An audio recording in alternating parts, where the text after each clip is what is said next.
afternoon sa lahat ng nanonood ng video na to. Ang primary purpose ng video na to is para yung mga zero knowledge sa Excel, so ibig sabihin yung wala talagang knowledge, wala experience,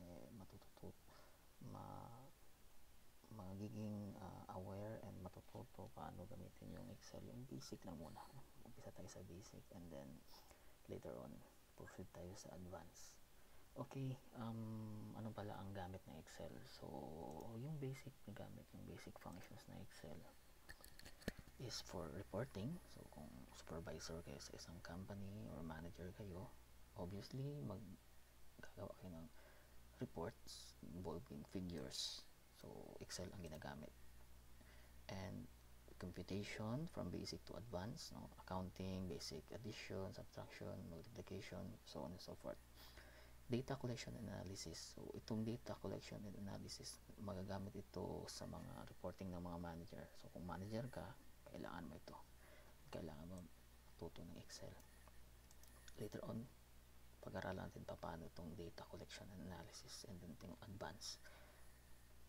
And before tayo mag-proceed, paki-click like and share sa mga gusto pang matuto, mga friends ninyo na gusto pang matuto. And before tayo mag-start, tuturo ko muna para mamaya hindi kayo malito ano ba yung left click, right click na sinasabi ko. So, sa mouse, ito yung left button, center, itong roller. So, ibang mouse mayroong roller and pwede mong i-click na i-press mo yung center. Yung iba roller lang. And then, meron din tayong right click sa mouse. Ito yun, right button. Okay, so yan yung pipindutin na mamaya. So, okay, so start na tayo. Buksan niyo yung laptop ninyo or yung desktop computer. Ito is designed specifically sa Windows operating system. Okay, I'm using Windows Excel 2019 but compatible ito sa lower version. Yung icons, tingnan nyo lang kung ano yung pinagpipindot ko. Ma-adapt ninyo ito sa lower version or kung anong current version ginagamit. So, Excel. Ano itong Excel? So, una, okay. Ito yung interface na Excel. Ito yung toolbar sa taas. Ito yung, okay. Ito yung column. Ito naman yung rows. Ito yung rows. Ito yung column. So, ito. So, we have columns. Column.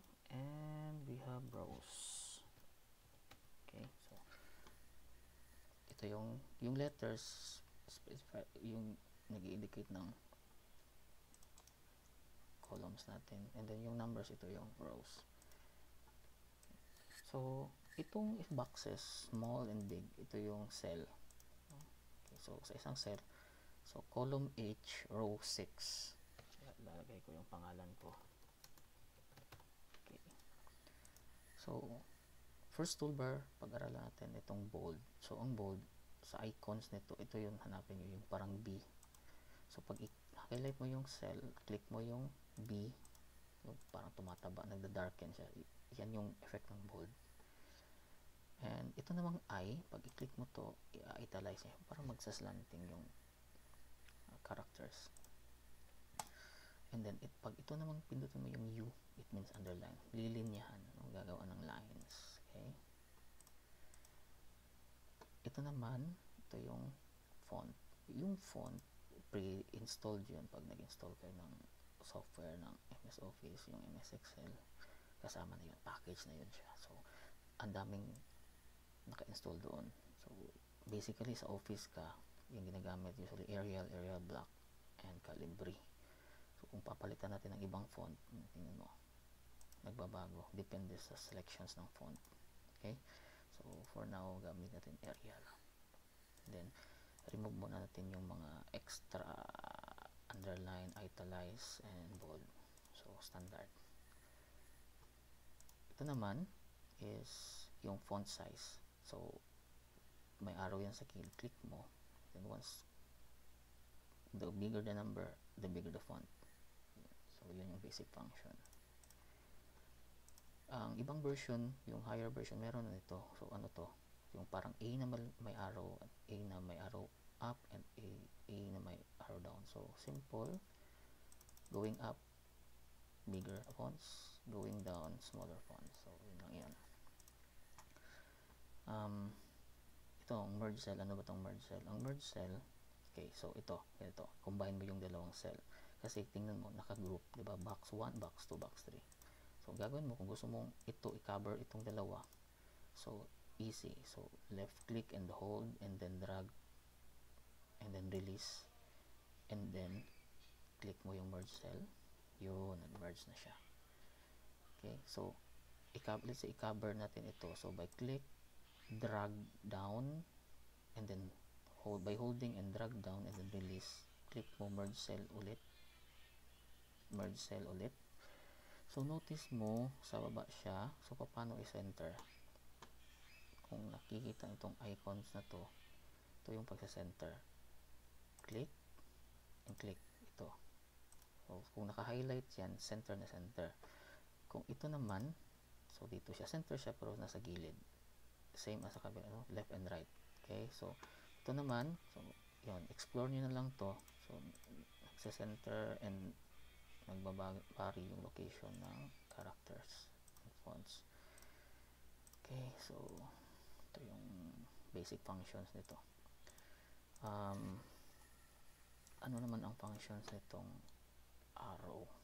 Ito, sorry, not arrow, comma. So, say, lagay ako ng 1,000. Pag nilagyan ko yung comma, split lang yan siya yung mathematical kasi operations, every 3 digits may comma. So, yun lang yun. Ito, anong function nito? So, simple lang. Halimbawa, 1,000.256,897. So, by default, 2 decimal place siya. What if gusto kong i-show yung 3, 4, and 5th decimal place? So, just highlight the cell and then click.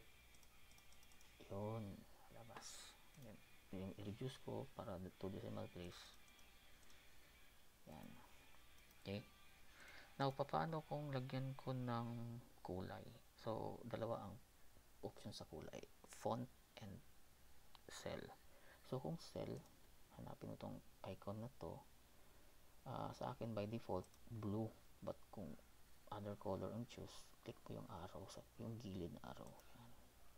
Then, palitan ko, let's say, yellow. Yun. And then, yung font, by default, nalakay red. So, however, kung gusto kong ibang kulay, click mo yung arrow. And then, click mo yung blue.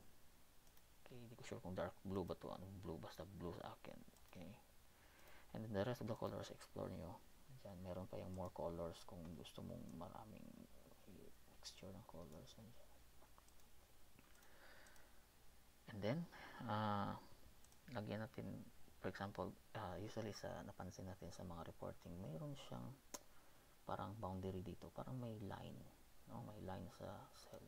So, paggawa niyan, hanapin nyo yung icon nito, yung parang box na parang grid. So, para ma-select mo yung design, click mo yung arrow sa gilid niya, yung tawag ng border. Click mo. Then, click mo yung all borders. So, may border na, no? So, ganito na yung highlight mo, left and hold, drag, and click mo all borders. Ito yung purpose ng button na yan. Okay.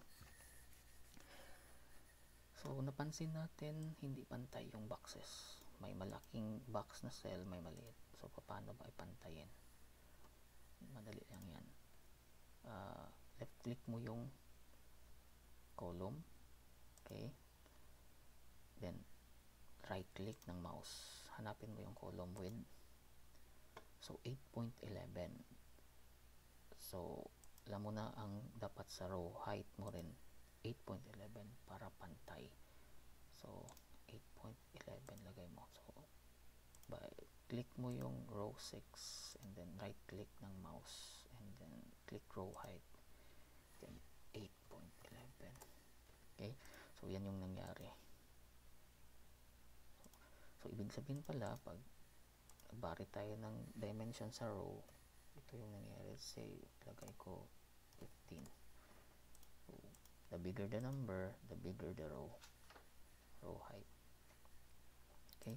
Pero kung manual, ayaw mo ng automatic, click mo yan, tapos hintayin mo na maging ganito yung icon, parang cross, then left click and hold and then drag down.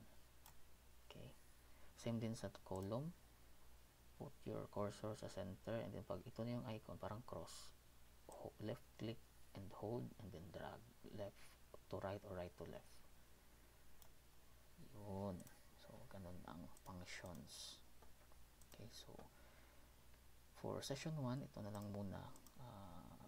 Explore, yung mga tinuro ko, explore, and then sa next session, proceed tayo sa advanced na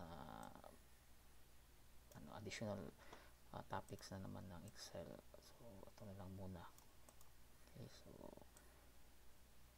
pag delete pala, dagdag ko na lang, pag delete is highlight, no, left click, drag, and then release, and then press delete. Okay, so thank you.